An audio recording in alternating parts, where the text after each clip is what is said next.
Una ragazza di Treviso ha denunciato su Instagram suo padre addossandogli la responsabilità della morte della sua cagnolina, piccola, lanciata dall'auto in corsa a Ponzano Veneto, nel Trevisano, nella cava Morganella. La ragazza sul social ha chiesto di diffondere il nome del padre che merita, secondo la stessa, l'ergastolo. Il padre, grazie al microchip dell'animale, era stato individuato e denunciato dalle forze dell'ordine.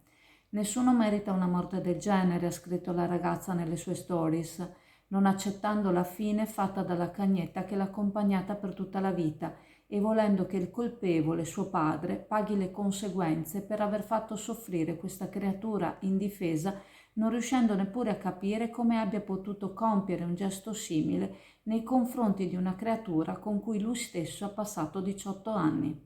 Era lo scorso 16 marzo quando la cagnolina è stata lanciata fuori dal finestrino dell'auto in corsa e lasciata morire sul ciglio della strada.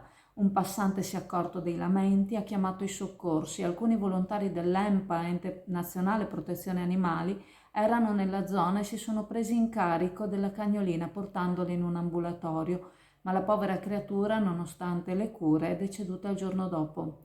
Sul caso è intervenuto il consigliere regionale del Partito Democratico Andrea Zanoni non appena appresa la notizia dell'individuazione del colpevole. Doppio il dolore per la ragazza, afferma, la perdita di piccola e il sapere che ad ucciderla è stato il padre. Ringraziando chi si è prodigato cercando di salvare la povera cagnetta, ha ribadito che la magistratura oramai sa chi ha compiuto il fatto. Testimoniare solidarietà non è sufficiente, ha affermato, ma bisogna lavorare per fare in modo che gesti simili non accadano più.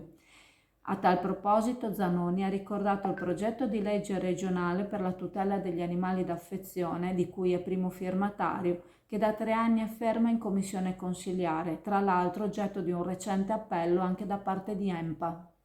E siamo nello studio del Servizio Nord-Est 2.0 e vorremmo sapere di che cosa vi occupate. Ci siamo fortemente focalizzati sui bonus edilizi, in particolare sul superbonus, quindi interventi prevalentemente condominiali di efficientamento energetico. Il superbonus esiste ancora, fino al 31/12/2024 l'incentivo è stato ridotto al 70% e fino al 31/12/2025 è stato ridotto al 65%.